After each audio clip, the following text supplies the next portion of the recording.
Me acabo de enterar de otra masacre más. Un psicópata adolescente mata a 18 niños, en una escuela en los Estados Unidos. Esto sucede tantas veces, que vamos a creer que es normal. Creo que ya lo tomamos con naturalidad, sino cómo es que justamente estas personas lo hacen. Si algo te molesta, sales a la calle a disparar a los demás a diestra y siniestra, parece una simple ocurrencia, un espasmo de la voluntad, pues ni siquiera tienen alguna ideología. No hay pudor, no lo hacen por satisfacción como un asesino serial. Y muchos se suicidan al final, ocasionando dolor antes de morir. Son suicidas violentos.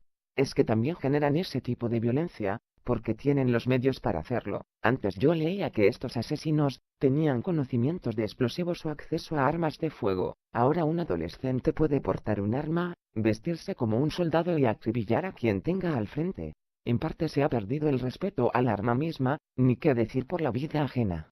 Se puede acusar a los medios, a los videojuegos, incluso al cómic, en fin, a todo aquello que la sociedad produce, sea desde el punto de vista social, del entretenimiento, informativo, comercial, etc.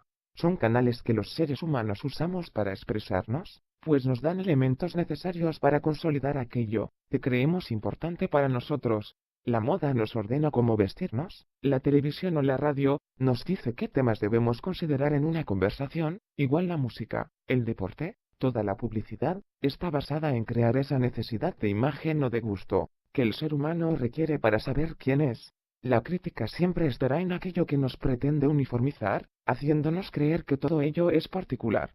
Considero que toda esta crítica se fundamenta en evitar el consumismo, pero olvidan que a veces consumimos lo malo, pues existe una moda del mal, algo que grupos de desadaptados usan para expresar su resentimiento social. El error estará en creer que es un asunto moral. Una persona convencida de su odio, jamás creerá el argumento acerca de que los demás no merecen ser odiados, porque quizás para ellos ese discurso es un asunto casi religioso, y del que no se puede decir más.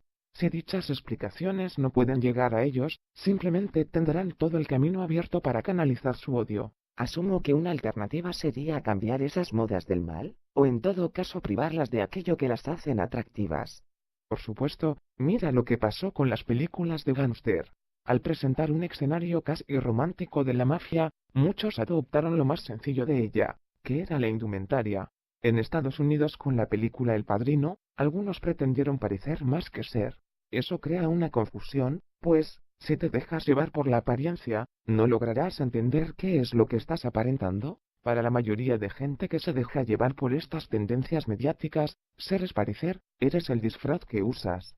No negaré que alguna vez me atrajo esa idea, en que se resumen los temas de la mafia. Mato a quien no piensa como yo o al que no quiere hacer lo que yo le diga. En sí es atractiva, porque muestra en el cine la práctica de un poder absoluto, pero edulcorado por la estética cinematográfica. ¿Tanto así? Pero cambia de opinión drásticamente luego de ver una fotografía, en un libro sobre los gángsters, una imagen en blanco y negro acerca de la masacre de San Valentín. Eran cuerpos tirados sobre sangre, como si fueran reses sacrificadas, seres humanos en traje echados como costales. Ahí no hay romanticismo alguno, eran delincuentes muertos a causa de sus propios delitos. Es así que te percatas que lo creado por el parecer, en realidad no tiene asidero, como aquella película de Clint Eastwood llamada Los Imperdonables, donde un joven delincuente quiere ser como una leyenda viva, un prontuariado vaquero, pero al ver que para ser eso que imaginó, debe matar niños y mujeres, se da cuenta que lo que ha visto es solo una ilusión, una fabricación de un personaje en base a sus caprichos y al final desiste de serlo. Claro, estoy entendiendo tu punto de vista. Sí. Es por eso que es necesario hacerles saber, a todos aquellos justicieros lunáticos, que lograr en la vida real sus delirios, es más complicado de lo que parece.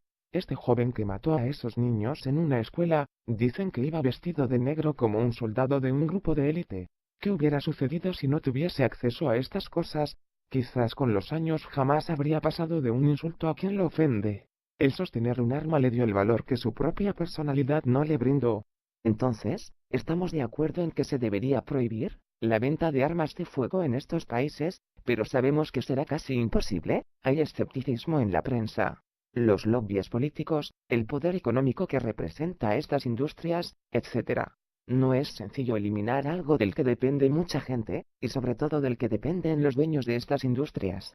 Algo como lo que sucede con el calentamiento global, donde no se les puede obligar a suprimir el uso de contaminantes de la capa de ozono ya que paralizarían la industria. El problema es complejo. La violencia es parte de nuestra vida, y no solo creada por los gobernantes, donde la idea del miedo es el pilar fundamental para que la industria de las armas de fuego se sostenga, sino que la vida misma nos da ese panorama.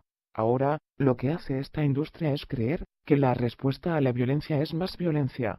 Es como si te dijeran que si alguien te hace una herida, hazle una también, en vez de curártela. Y claro, no te lo dicen que se la hagas a puño limpio, sino que el mercado te ofrece en bandeja un arma para hacerlo.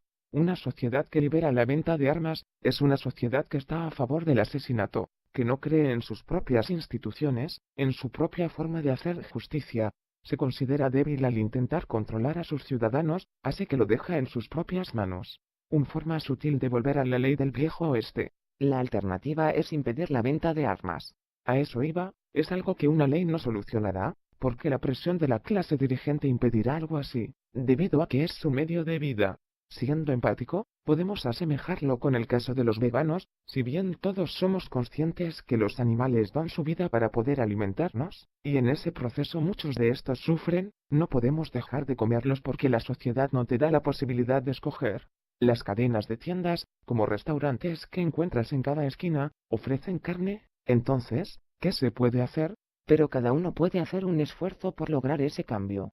Te puedes preparar una buena ensalada. Es que eso se haría como elección propia, hablo de no consumir carne. Sin embargo, en general, la sociedad te obliga moralmente a comerla, porque es mayormente aceptado por el entorno.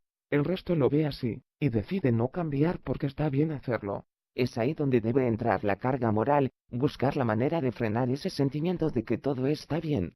Cuando en un momento se pretendió cohibir a la gente de consumir drogas, se propagaron anuncios donde advertían de lo mal que te hace, que puedes morir, que te llevará a la miseria y a la delincuencia. Sin embargo, al mirar hacia el costado, parecía que muchos estaban bien. ¿Los medios muestran eso? Entonces, los emisores de esos mensajes contrarios al consumo perdían credibilidad, e indirectamente estaban haciéndole un favor a las drogas. Y eso que no hay campañas contra el uso de armas, y si las hay, no se hacen sentir. El cambio debe ser progresivo, y propio de la misma naturaleza del mercado, como subir los impuestos, hacer muy costoso adquirirlas como se hace con el tabaco. El uso de estas tecnologías para hacer daño se han incrementado, el control de quienes las adquieren también puede ser una opción. Entonces, la idea es estar informado. En todo problema la solución es informarse, educarse, pero la haraganería nos hace buscar lo más fácil, lo vendible. Atrae más esas temáticas de matar al que nos jode, o bailar lo que todos bailan, son simples espasmos de vida que ni siquiera los asimilamos, ni comprendemos. La vida, para la mayoría, es un cúmulo de actos casi instintivos, y lo peor, es que nos hemos acostumbrado a vivir así. Les hemos construido un valor, un mérito, una justificación a lo banal. La razón de esta masacre contra niños es producto del espectáculo que uno mismo protagoniza. Somos los actores de nuestra propia película y que la sociedad le da todo, para que esa fantasía enfermiza se materialice. Léase armas, cine y la capacidad de sobrevivir en este mundo, siendo un aragán intelectual. En ese momento, ese muchacho sintió que todo tenía sentido porque para otros, en ese mundo espectacular, también lo tenía.